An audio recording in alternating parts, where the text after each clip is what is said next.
Hello all hi అందరికీ నమస్కారం. Very good morning. ఇది థర్స్డే రోజు నా లాస్ట్ వీక్ బాబా వ్రతం వ్లాగ్ అండి.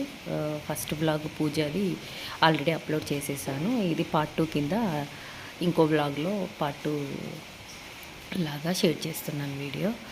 ఇది టెంపుల్కి వెళ్దామని చెప్పేసి రెడీ చేసుకుంటున్నానండి. బుక్స్ 9 వీక్స్ కంప్లీట్ అయిన తర్వాత 9 మెంబర్స్కి బుక్స్ అండ్ తాంబూలం ఇవ్వాలి కదా.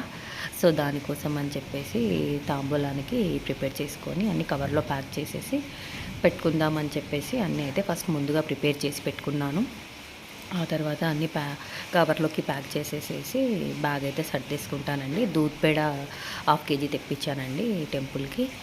సో భోజనాలు కూడా పెట్టాలి కదండి మనకు తోచినంత. సో నేను అనుకున్న ఏంటంటే గుడిలోనే మనం అన్నదానంకి ఇస్తే చాలామంది తింటారు కదా, మనకు తోచినంత ఇస్తే అని చెప్పేసి అలా అక్కడ ఇచ్చేద్దాంలే, అక్కడ తింటారులే అని చెప్పేసి తాంబూలం కూడా అక్కడ వచ్చిన వాళ్ళకి ముత్తైదులకు ఇద్దాం 9 మెంబర్స్కి అని చెప్పేసి నేను అలా ఆలోచించుకున్నానండి. అలా ఆలోచించి అక్కడే నేను అన్నదానంకి కూడా డబ్బులు డొనేట్ చేశాను.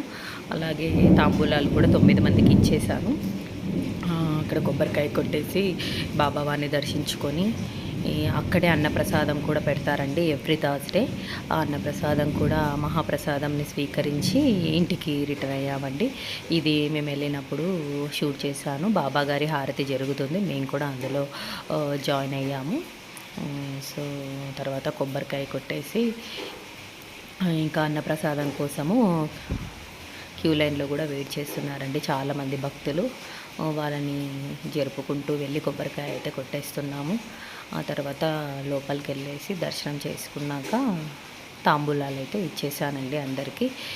నాతో పాటు మా పక్కన నైబర్ మౌనిక కూడా వచ్చింది. సో తను నేను వెళ్ళాము. చాలా పీస్ఫుల్గా అనిపించిందండి. ఆ వెదరు, ఆ చెరువులో ఉంటుందండి ఈ టెంపుల్. చాలా ఆహ్లాదకరంగా అనిపిస్తుంది నాకైతే. చాలా పీస్ ఉన్నట్టు అనిపిస్తుంది అక్కడికి వెళ్ళగానే.